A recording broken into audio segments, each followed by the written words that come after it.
Hello, hello, welcome to Mindset to Results. Today, our guest is Matt Ley, and he is a specialist in bridging gap between people, processes, and purpose. He also is the author of the book Manage Your Gaps and co-founder of Inflection Point Nexus Advisors. Hi, Matt. Hey, Elena. It's good to be here. Yeah, great to meet you. Thank you for being at our podcast and sharing your passion and knowledge with our audience. We will speak today about the very important topic how to live with fulfillment. And if you don't live with fulfillment, how to gain it, how rebalance your life. And before we start, learning about how rebalance from you, I would like to ask you to tell us a little bit about yourself. How did you come for your fulfillment? How Mhm. it started? How did you find your passion? Yeah, it's a great question. So one, I've moved a lot. So I've had 22 addresses in 44 years, and so I've always had to learn what's going on in group dynamics, like what's going on in these new environments. And so I was always paying a lot of attention to that, and sort of started as a survival skill, and then I realized I was good at it and that I actually enjoyed it. And so for me, what I was looking at within this is like, where are the gaps? Where are people not finding this concept of fulfillment? Because I found that that was a big driver for me. Was what is it that drives these people to find joy in the work that they do, the lives that they have? And for a long time, I was like, well, that's such a personal journey. How could you ever help people find their own personal fulfillment? How could you support someone on that without really getting to know them deeply? And while I still feel like that's how you help them on the journey, helping to outline what does the journey look like, I found that there's actually a structure to it in the sense of what I call fulfillment ROI is that the energy we invest in something and the value that produces for us, that exchange, if that's a positive return, that's a fulfilling experience. And so what I was finding as I was working with people, both as a coach and just growing up in life, and then as a consultant, is if we could work to reduce the amount of energy it took to get things done and really get clear on the value propositions, then we could help people get out of that sense of unfulfillment and to start feeling energized again with very few tweaks in their perspective or in the work that they were doing.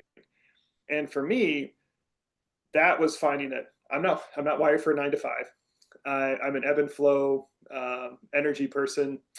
I am really good at making chaos into order, but I'm terrible at maintaining that order. And I love finding people in the creative spaces and designing, and then maintaining was not it for me. And so it was just learning in the course of things getting done, where do I show up and shine? And where do I find my bulb getting dimmed? And just owning that and saying, look, that's a gift because I bring to the table things that for other people might be where their bulbs dim. And the things where my bulb dims actually is someone else's joy. And so it was an opportunity for me to realize I don't have to do everything. And in fact, trying to do everything is what's causing me to feel unfulfilled. Helping other people recognize where they shine and where they need to partner is a lot of the work that I do, both with individuals and organizations. And then last piece, just for me, fulfillment is my kids. Like that's what drives me. It's like I've got three littles, 12, 9, and 7 at home. And with my wife, watching them grow up is the most fascinating and enjoyable thing that I do on a daily basis. Yeah, yeah, of course, of course. It is so good to see how children grow, and we can give them so much, yes, to be successful. And there's always joy for parents to see their children be successful. And yeah, so what you just said about fulfillment is that finding yourself and do what you really love to do and what is your strength will help to minimize energy we spend. Yes, because when we do something that we have strength, what is our genius and something that we love to do, it means that we do it naturally. Yes, it is on the flow, and we enjoy this process. And that is why it is so important to really do what you are good at, and vice versa. If people do something that they're not good at, this is how they spend a lot of energy, and they don't get satisfaction if they don't enjoy what they do. So finding of what you love and what you're strong is that part of the process to find and create that fulfillment in life. Yeah, no, I absolutely agree. It reminds me of it's not true Ikigai, but there's the Ikigai formula, which is the sort of, it's like a big Venn diagram of what are you good at, what do you love doing, what does the world need, and what can you get paid for. And it's figuring out what fits into those pieces that is what you should be looking for to sustain and find that fulfillment. Now, the part that I bring up a lot of times with clients is I love that we're getting clear on language of the fact that there's a difference between a strength and a joy. And a lot of times we build competencies in spaces that don't actually bring us joy. And so people say, oh, you're really good at that. And so they continue to give us that type of activity, that type of work. And that's what Gay Hendricks in his book, The Big Leap, would call a zone of excellence. But to get out of your zone of excellence is the big leap. To get into your zone of joy is recognizing that you need that other portion of the diagram. You need that, what do you love to do? And sometimes the things we love to do, we don't invest as much energy in because we're like, oh, well, I'm never going to get paid for that. Or people don't really need that. Or it's too much fun. That can't really be work because I'm enjoying that too much. And so we lean into our strengths, the competencies, the things that we're good at, not the things that we find joy in. And recognizing that if we would take that leap and start building out the things that bring us joy. Because they bring us joy, we're going to quickly turn those into competencies and strengths. And it's that scary initial step that's where a lot of people get stuck. And so, especially when you're starting a new business, you got to do everything. Like you've got all the hats on. And as you start to grow and boom, all of a sudden you find success, figuring out where it is that you find joy versus where it necessarily you have competency, it's a lot of work I do with people in the startup and entrepreneurial space is how to learn what to let go of. I actually have a whole process I go called What's Your Deal that walks through that to basically say helping people understand what you need to delegate, eliminate, automate, and lead. So the D.E.A.L of leadership. And helping people understand how to do that is, it's amazing watching people go through that. It's a huge weight lifted off their shoulders, and all of a sudden they're finding that joy again in the work that they're doing because they've just taken that conscious step. Because if you're doing everything, the only guarantee I can give you is you're going to burn out, because there's going to be something in there that does not bring you joy at a level that will sustain you. And figuring out how to let go of that and partner with someone who does find joy there is one of the next steps in finding continued success in a small business or entrepreneurial endeavor. Yeah, so build the team and find people who can complete you. Yes, like complete you, who love something and are strong in something that you are not. So everyone can focus on their strength and what they love to do. And this is how people will be in very great state because they enjoy what they do, and they will spend more energy, and they will create that flow that everyone is excited. And of course, it also should be connected with big purpose. Everyone should understand that they are doing something valuable, that it is has a big purpose, and this also contribute to their uh, feeling good. Yes, feeling good knowing that you are doing Yeah. something important. And I 100% agree. Like actually, I I do, especially in when I do facilitations, work with people to say that there's a difference that we need to get clear on it between progress and activity. And a lot of times we get busy with activity and we see tasks and we get them done. It's like you can expend a lot of energy running in circles, and that's not going to make much progress. What we need to do, just like you said, is getting everyone on the same page. Progress is actually a three-step process of orientation, activation, and sustained momentum. And orientation is all about, like you said, what are we here for? What's our purpose? Let's get clear on that so that we can make progress. then the activities is what do we need to do, but that stepping into your joy and partnering well is how you sustain that momentum so that you continue to make progress. And I would say even for small businesses, there's so many hats to wear on entrepreneurial individuals. When you start to partner, it's less looking for like, oh, well, I need to start doing sales. I got to find someone who does sales, or like, oh, we're going to start doing more facilitations. We got to find people that do facilitations, or I need more IT. Whatever it is as a task set, look more for those energy profiles. And Patrick Lencioni came out with a really great assessment tool, I think 4 years ago. It was just during COVID, called Working Genius, which is exactly set up to figure that out. It looks at the 6 phases of things getting done. Where do you find joy? Where are you, like it's like they call it a competency, and where do you find frustration, which is an energy draining space. If you can partner to cover all 6 of those pieces with the people you work with, you're going to be able to get all the work done at a level of joy or competency for everyone in the group. So it's less about the particular skill sets, it's more about the energy profiles as you're starting to partner with people, would be a recommendation I'd have.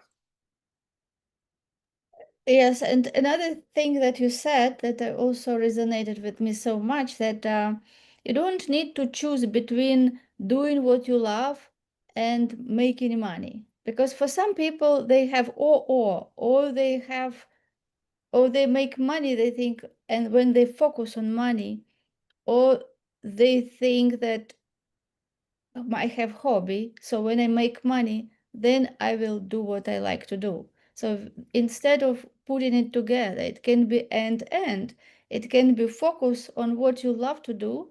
And when you focus on that, you become professional, because this is, you have natural advantage in comparison with other people. And when you do that and focus on creating value, money will come as a result, because money always is equivalent of the value we provide. Yeah, 100% agree that like money is just a means, it's not an end. It's just a value conversion. That's the easiest sort of, we all agree on it. I mean, money is just a social construct based on our own understanding of like value. And so figuring out what we find joy in and continuing to develop that, like, so that's what I love about the Ikigai Venn diagram, is that it also has that pillar about what the world needs, which is another way of saying what are people capable of, like, and also what people can pay you for. So there might be some hobbies out there where someone's like, oh, I love painting miniature figurines. Like, who's ever gonna pay for that? Well, one, we have a huge gig economy with the internet and everything. If you really cared about that, putting some time into finding where that niche exists, that people want to buy painted figurines for whatever purpose they want those for, you, one, can look for it, and two, say, if I can't find a market, what is it about this that I really like? What is it? Is it the methodical getting to create something that's detail oriented, that I can physically see after it's done?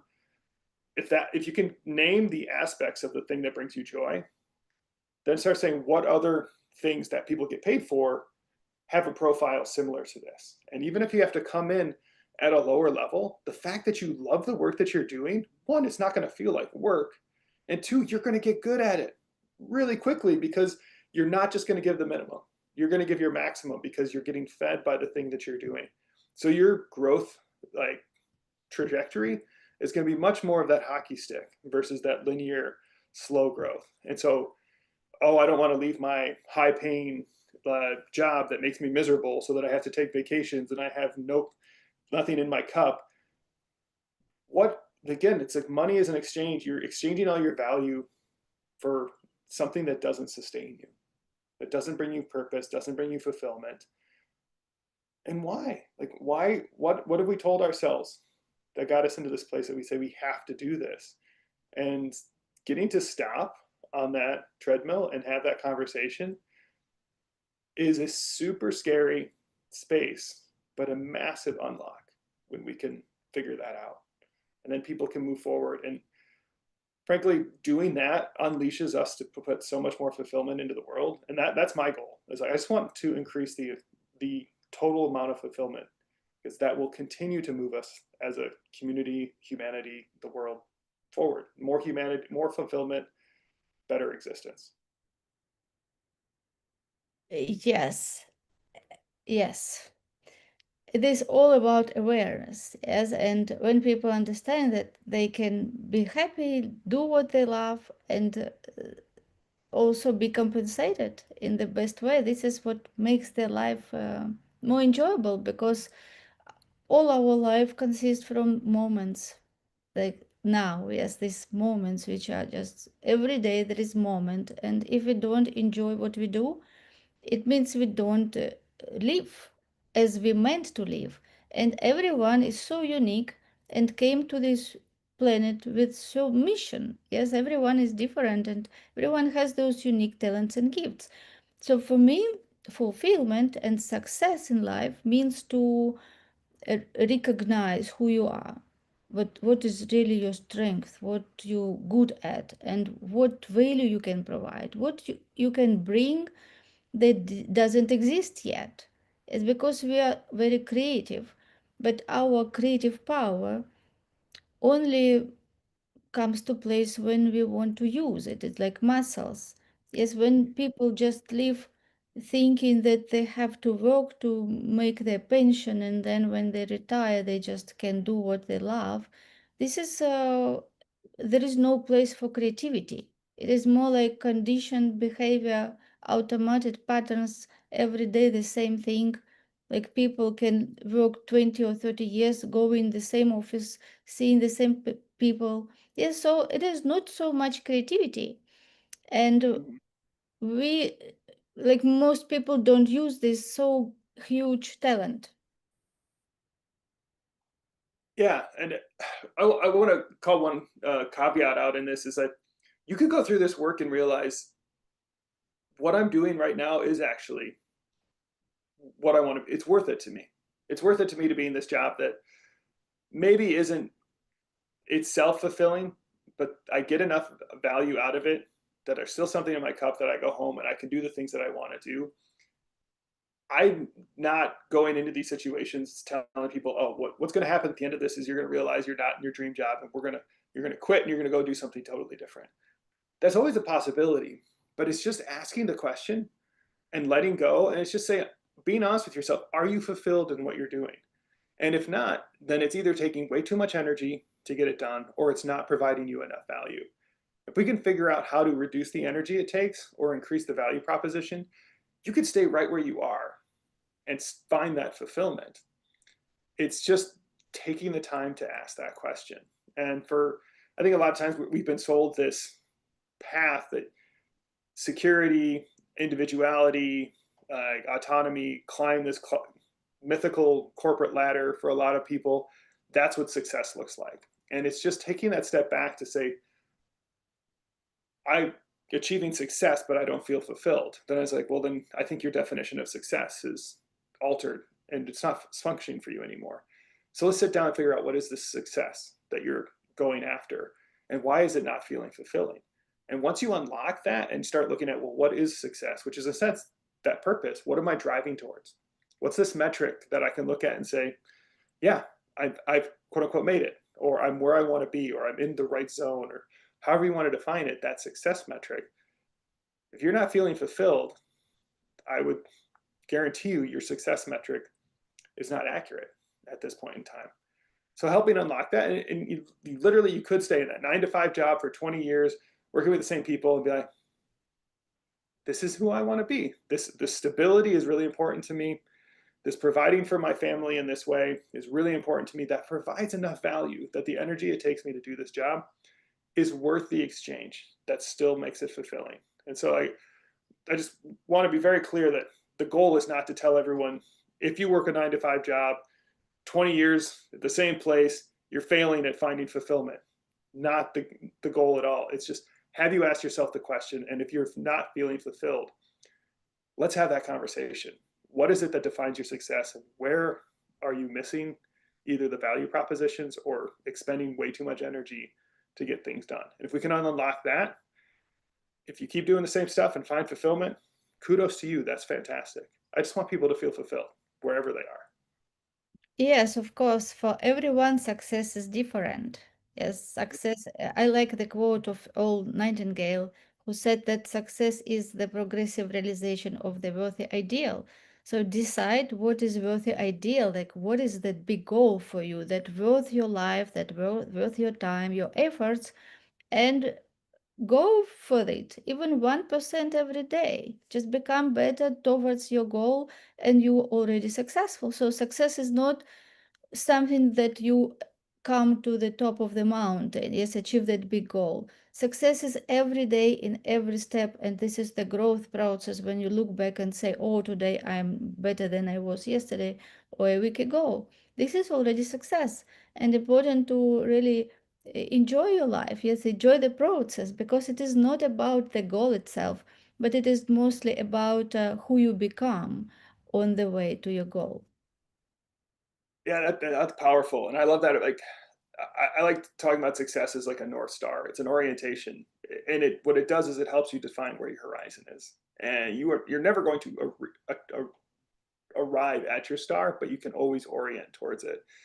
And just the quote, what stuck out to me is like hearing it through like what's worth in your life, because that's what success is. You will invest your life in this, and they're not saying like sacrifice your existence. It's your entire existence is going to move towards this goal, whether you do it consciously or unconsciously. Every day you are living, are you doing that intentionally towards this success metric? Are you doing it ad hoc?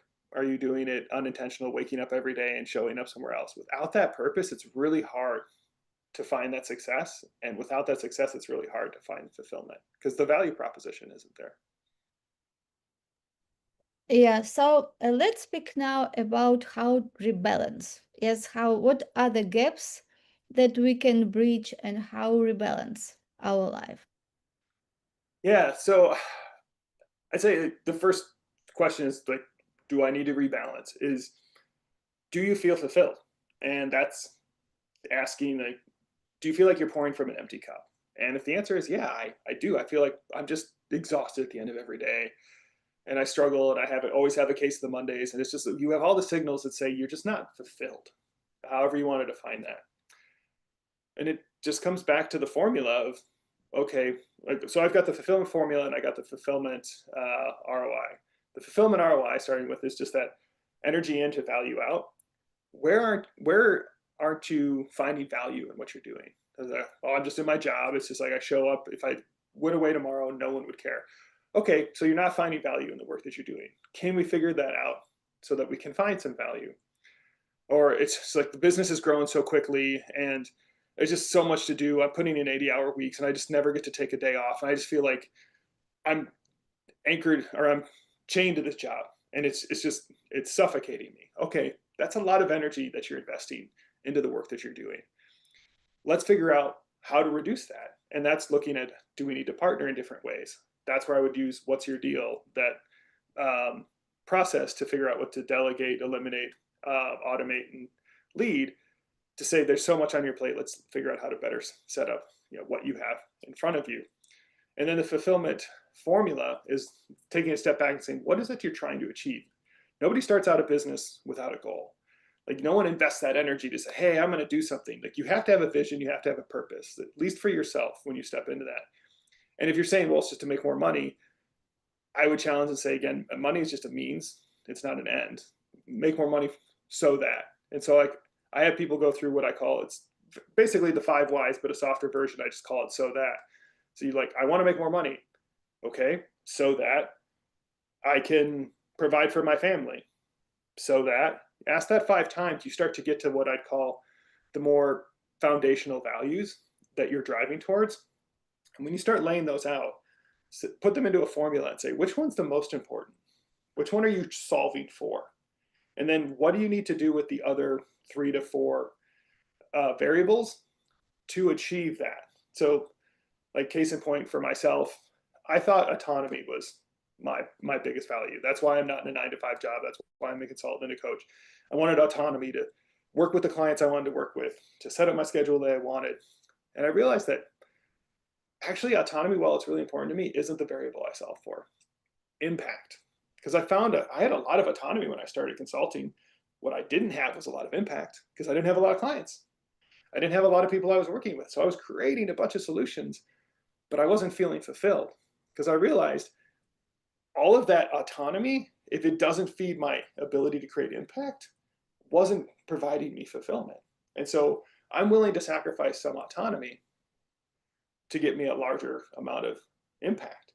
And so now I know that that's part of it. I also thought I don't care about making money. Like that's not just not a driver for me. A lot of my background, I was a pastor for a long period of time. I've worked in the social justice space, nonprofits. I wanted just to provide value for people. And so I was like, I don't care about making money. Well, that's not 100% true. Money is an important variable for me up to a certain threshold. Once my bills are paid, food's on the table, roof over our head, I don't care about making more money. But up until that point, it's impacting my ability to have impact. And so it's that ability to really lay those things out. So walking people through, if you're not feeling fulfilled, what is your energy inputs and value outputs? And if you can't figure out what's your deal and how to delegate some of that work, eliminate it, automate it, and what to lead, getting some clarity there, starting to look at, okay, well, what is it that I'm actually valuing here? Why am I doing this? Asking yourself that why question, and then start asking the so that's, so you can get to start some of those value foundational elements, and then lay those out and say, which one am I solving for? And then how do I leverage the other ones to help me achieve that? And you start putting that together, and you start to see where there are some gaps, where are there some opportunities for you to do things perhaps a little differently and to achieve more fulfillment in the work that you're doing. Yes, yes, so important to understand your value because value and fulfillment is the same. Yes, they go hand by hand.